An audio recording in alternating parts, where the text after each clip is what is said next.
एक समय की बात है, जंगल के पास और गांव से थोड़ी दूर गज्जा नाम का एक डोंगी बाबा रहता था। वह दिन रात सोता रहता था और कभी कभार अपने पेट के लिए गांव में भिक्षा मांगने चला जाता था।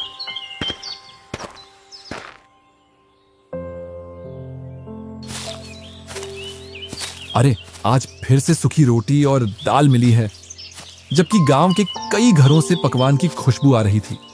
गांव वाले कभी साधु संत का सत्कार करना नहीं जानते। ऐसे ही गुनगुनाते हुए गज्जा अपनी कोठरी के पास पहुंच जाता है।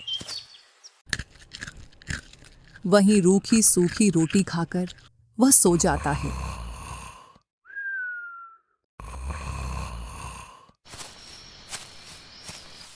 एक शाम गज्जा ऐसे ही घूमते घूमते गांव के पास पहुंच जाता है।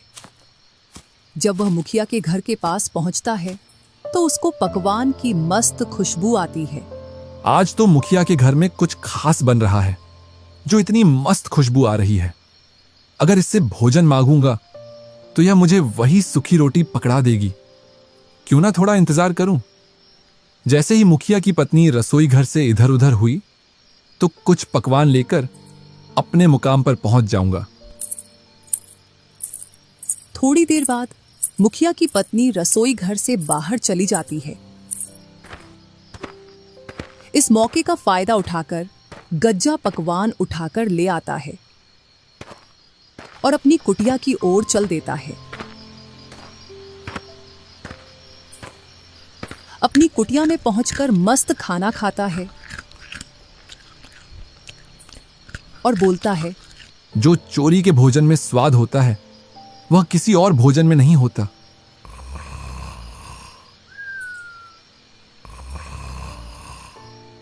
ऐसे ही वह हर शाम गांव में जाता और अपनी भोजन की व्यवस्था करके आ जाता।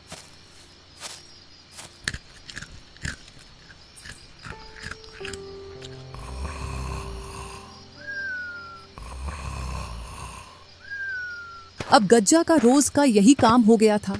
रोज रात में गांव में जाना, खाना चोरी करके लाना, अपनी कुटिया में लाकर खाना और दिन भर सोना।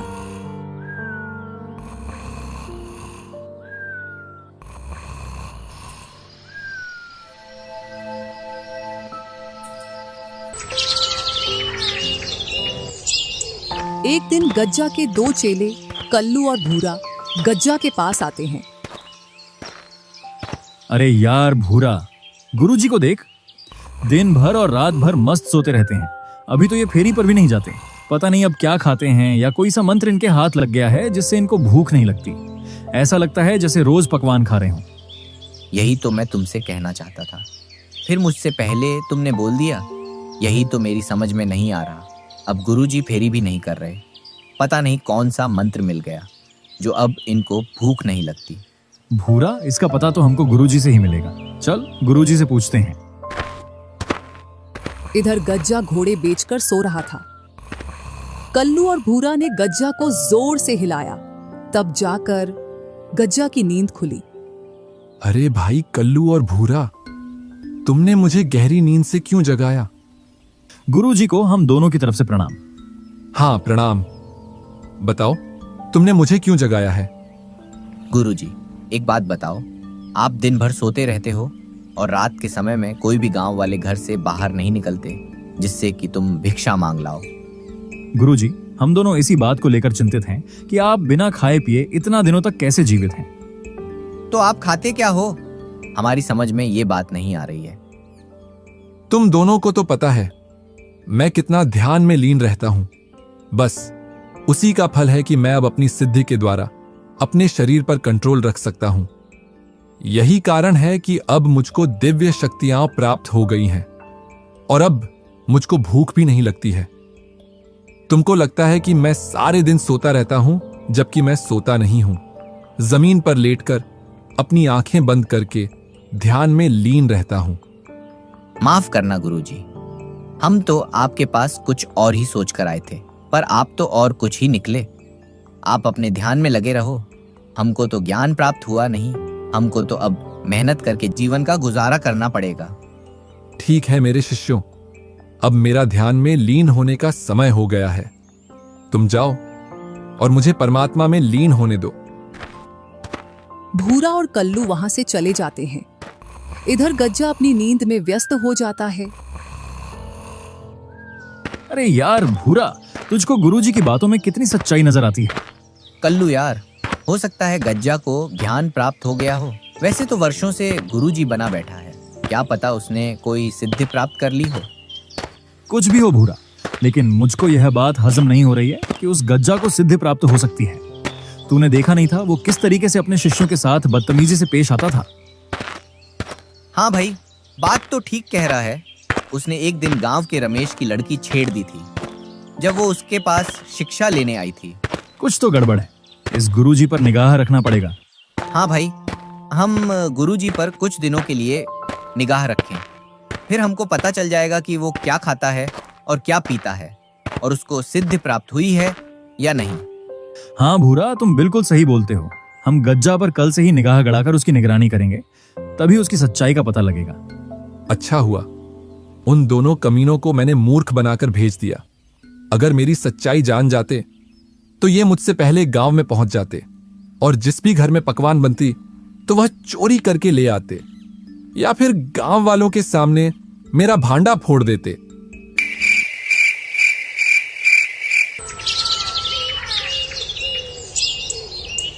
और सूरज की पहली किरण के साथ भूरा और कल्लू गज्जा गुरुजी पर निगरानी करने लगे। आज तो गांव में किसी के घर मालपुआ मिल जाए तो खाने में मजा ही आ जाएगा। बहुत दिनों से मालपुआ नहीं खाए। भूरा, वो देखो, गुरुजी जाग गए हैं और खुद से ही बातें कर रहे हैं। अब पता नहीं क्या बातें कर रहे हैं, सुनाई तो यहां तक नहीं दे रहा है। कोई बात नहीं है कल्लू, सुनाई नहीं दे रहा तो क्या हुआ, गुरुजी तो हमको दिखाई दे रहे हैं। जो कुछ बातें कर रहे हैं उसके हिसाब से आगे कुछ करेंगे, तभी हम उनका पीछा करेंगे। करने दो, क्या बातें कर रहे हैं अपने आप से। कल्लू और भूरा को सुबह से दोपहर हो जाती है। अरे भाई भूरा, देख, सुबह से दोपहर हो गई। गुरुजी यहां से तो कहीं भी नहीं गए हैं और एक बार कुठरिया में जाकर फिर से पेड़ के नीचे आकर दोबारा सो गए।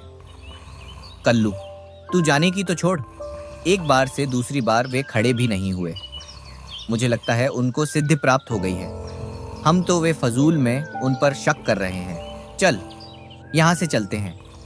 अरे भूरा सुन, मान खड़ा रहे, उसे कोई सिद्धि प्राप्त नहीं हुई है। वो तो सोया पड़ा है। जब आदमी ध्यान में होता है तो आदमी अपने बलबूते पर खड़ा होता है, पर यहाँ गुरुजी को देख, वो जमीन पर ऐसे पड़े हैं जैसे पानी में भैंस पड़ी हो। कुछ न कुछ अवश्य है। तू रात होने का इंतजार कर। ठीक है कल्लू भाई, तुम बोलते हो तो इंतजार कर लेता हूँ।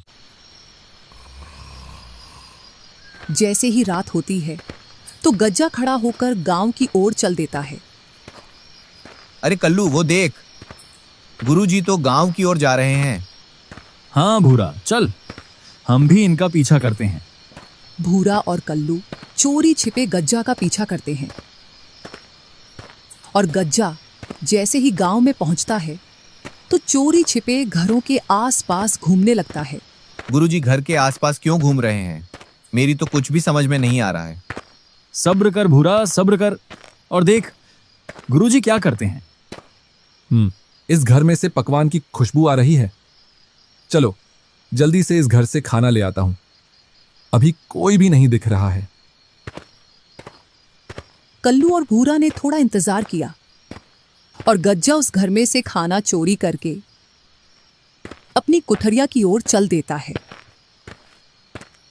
वो देख, गुरुजी तो इस घर में से खाना चोरी करके लेकर जा रहे हैं। लगता है यही इनकी सिद्धि का राज है। इनको कोई सिद्धि नहीं मिली है, ये तो गांव में से खाना चोरी करके खाता है। चल कल्लू, क्यों ना हम गांव वालों को बता दें कि इनका खाना गज्जा चुरा कर ले जाता है। अरे भाई, पागल है क्या तू? कभी तो अपनी खोपड़ी का इस्तेमाल कर लिया कर। जरा सोच, गुरुजी तो बैठे बैठे खाना खा रहे हैं, पता नहीं कब से गांव वालों के पकवान खा रहे हैं। क्यों ना गुरुजी का खाना हम चुरा लें, जो वे चुरा कर लाते हैं। जब वह गांव से चुरा कर लाएंगे और अपनी कुटिया में उस खाना को रखकर नदी में पानी भरने जाएंगे, तब हम उनका खाना चुरा कर खा लेंगे। हाँ कल्लू, ये तो बहुत अच्छा आइडिया है। कल से तैयार रहना।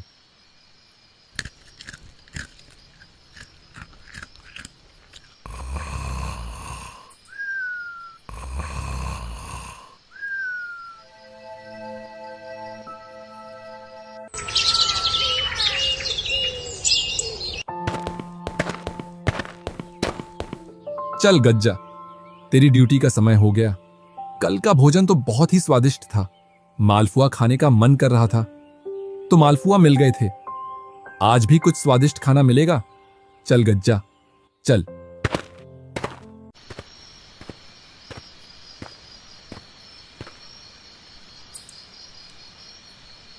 और गज्जा गांव से खाना चोरी करके लाकर अपनी कुठरिया में रख देता है।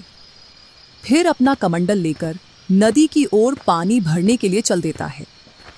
इधर कल्लू और भूरा गुरुजी का पीछा कर रहे थे। जैसे ही गज्जा नदी की ओर निकला, वो दोनों कुठरिया में जाकर खाना चुरा लाते हैं।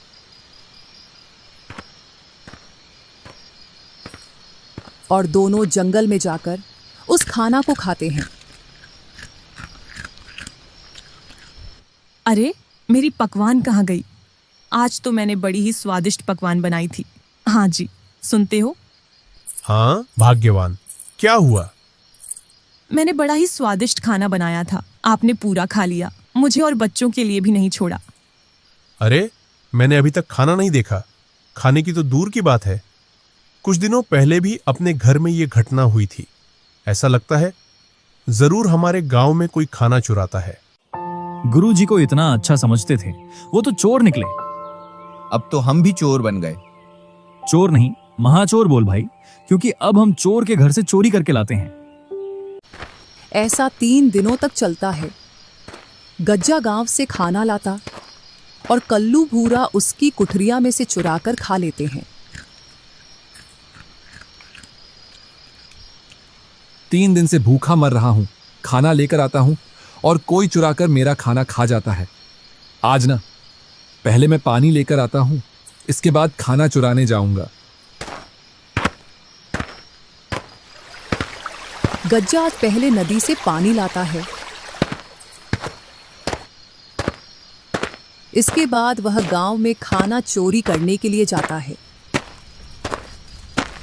और कुछ देर बाद खाना चोरी करके ले आता है और वह खाना खाकर मस्त सो जाता है।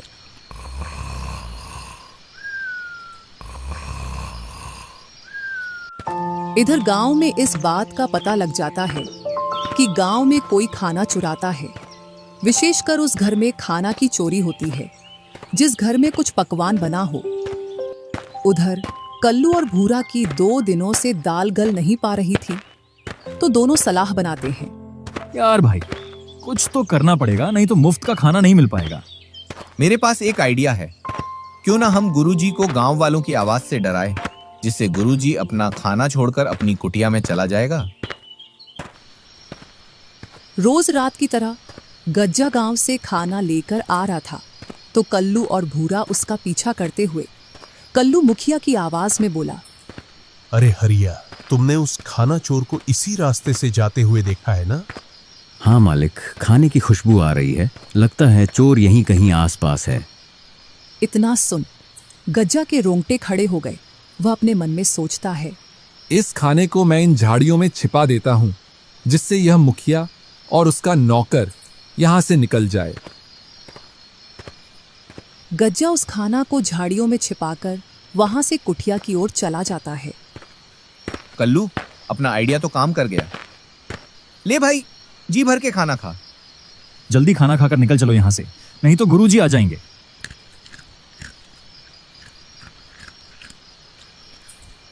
चलो, अपना खाना उठा ले आता हूं। जब गज्जा वापस झाड़ियों में आकर देखता है तो उसको झाड़ियों में कुछ नहीं मिलता। जरूर मेरे साथ कोई खेल खेल रहा है। कहीं कल्लू और भूरा तो नहीं, क्योंकि वे दोनों ही सबसे बड़े शैतान हैं। चलो, जो भी है उसको सबक सिखाते हैं।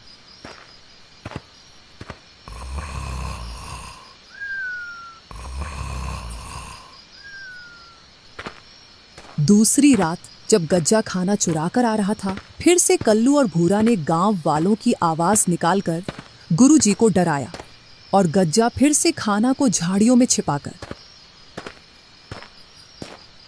चलो, उस पेड़ के पीछे छिपकर देखता हूं कौन मेरे खाना को चुराता है।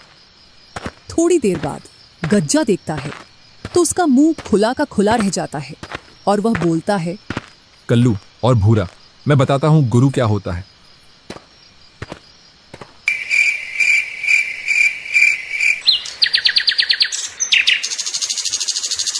भूरा भाई, बहुत हो गया चोरी चोरी। चलकर कहीं काम धंधा देख लेते हैं।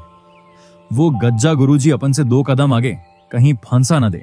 अरे तू इतना ना डर, जब तक मैं तेरे साथ हूं तू मुफ्त का भोजन खा और मजे कर।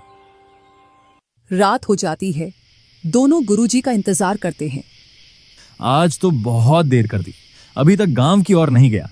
लगता है आज तो भूखा ही रहना ही पड़ेगा। वो नहीं जा रहे तो क्या हुआ, क्यों ना अपन जी चलें गांव में खाना चोरी करने के लिए। दोनों गांव की ओर चल देते हैं खाना चोरी करने के लिए। जैसे ही वह खाना चुरा कर लाते हैं तो गज्जा एक पेड़ पर चढ़कर बैठ जाता है। जैसे ही वह दोनों उस पेड़ के पास आते हैं तो गज्जा बोलता है, कौन हो तुम और मेरे रास्ते पर क्या कर रहे हो? हम तो अपने अपने घर जा रहे हैं, और तुम कौन होते हमसे पूछने वाले? यह जंगल मेरा है और मैं इस जंगल का भूत राजा हूं। इतना सुन दोनों के रोंगटे खड़े हो जाते हैं, क्योंकि गांव वालों के मुंह से उन्होंने ऐसी कहानियां सुन रखी थी जो जंगल में भूतों के बारे में थी। क्या सोच रहे हो? अगर तुम्हें अपनी जान प्यारी है तो तुम्हारे पास जो सामान है उसे यहीं रख दो। मैंने तुमसे सुबह बोला था, ये चोरी छपाटी छोड़कर अपना कुछ काम धंधा देख ले। ले, अब इस भूत से लड़ ले। मुझे क्या मालूम था आज यह आ जाएगा। इतने दिनों से तो कोई नहीं आ रहा था। अगर तुम दोनों मेरी बात मानोगे तो मैं तुम्हारी जान बख्श दूंगा, और अगर तुम ऐसे ही झगड़ा करोगे तो मैं तुम दोनों को यहीं मार दूंगा। जल्दी करो, तुम्हारे पास जो सामान है उसे यहीं छोड़कर भाग जाओ। कल्लू और भूरा डर के मारे वो भोजन उसी पेड़ के नीचे रखकर वहां से भाग जाते हैं। उन दोनों के वहां से भाग जाने के बाद गज्जा नीचे उतरकर खूब भोजन करता है और अपनी कुटिया में जाकर सो जाता है।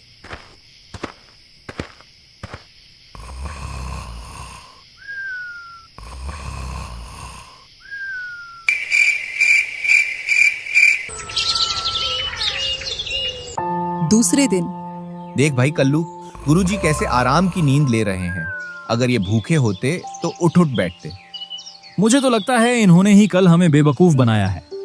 इधर पूरे गांव में यह बात फैल गई थी कि घरों से खाना चोरी हो रहा है। मुखिया जी, लगता है आप इस घटना को महत्व नहीं दे रहे हैं। हाँ मुखिया जी, कभी मेरे घर से खाना चोरी हो रहा है, कभी इसके घर से। कल को तो और भी बड़ी चोरी हो सकती है। जल्द ही इस समस्या का हल निकालिए। हल तो एक ही है, हम सबको मिलकर रात में अपने आसपास निगरानी रखना पड़ेगा, और साथ ही आज कोई भी व्यक्ति अपने घर में पकवान नहीं बनाएगा। पकवान सिर्फ आज रमेश के घर में बनेगा, तभी हम उन लोगों को पकड़ पाएंगे। जी मुखिया जी। चलो, इसका भी पता लग जाएगा आज। हाँ भाई, जरूर, क्यों नहीं।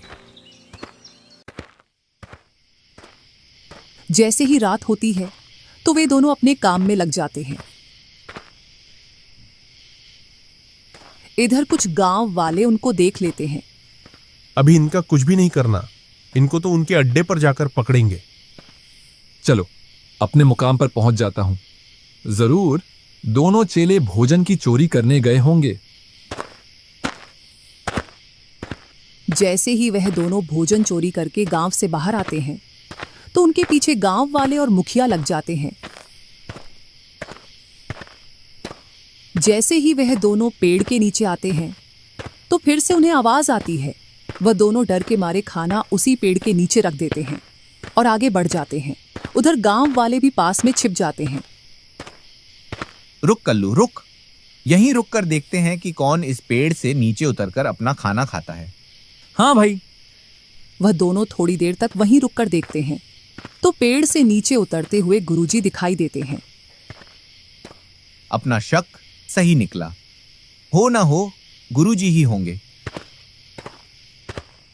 दोनों गज्जा के पास आकर बोले, वाह गुरुजी, आप तो ये बहुत अच्छा काम कर रहे हो। हम तो इतनी मेहनत से भोजन लेकर आए थे और आप हमको डराकर हमारा भोजन छीन कर खा रहे हो। तुमने भी तो यही किया था मेरे साथ, मेरे भोजन को चुरा कर खाया था। हाँ, तो वो कौन सा तुम्हारी मेहनत का था? तुम भी तो गांव से चुरा कर लाते थे। बस करो तुम दोनों, वरना मैं सभी गांव वालों को बता दूंगा कि तुम गांव से भोजन चुरा कर लाते हो। हाँ बता दो, हम भी बता देंगे कि जो पहले गुरु ने किया वही उनके चेलों ने किया। इतने में ही मुखिया और गांव वाले वहां आ जाते हैं और मुखिया बोलता है, हम ही आपके पास आ गए और हमें बताने की जरूरत नहीं है कि पहले कैसे गुरु हमारे भोजन को चुराता था और फिर बाद में कैसे उसके चेले भी हमारा भोजन चुराने लगे और गुरु और चेले एक दूसरे का भोजन चुराने लगे। अरे इतनी हेरा फेरी से कौन चोरी करता है? इसके लिए तो हमारे पास एक ही शब्द है, गुरु, चोर, चेला, महाचोर। चलो, तुम तीनों को सजा मिलेगी। पकड़ लो इनको और ले चलो गांव में, इन तीनों को।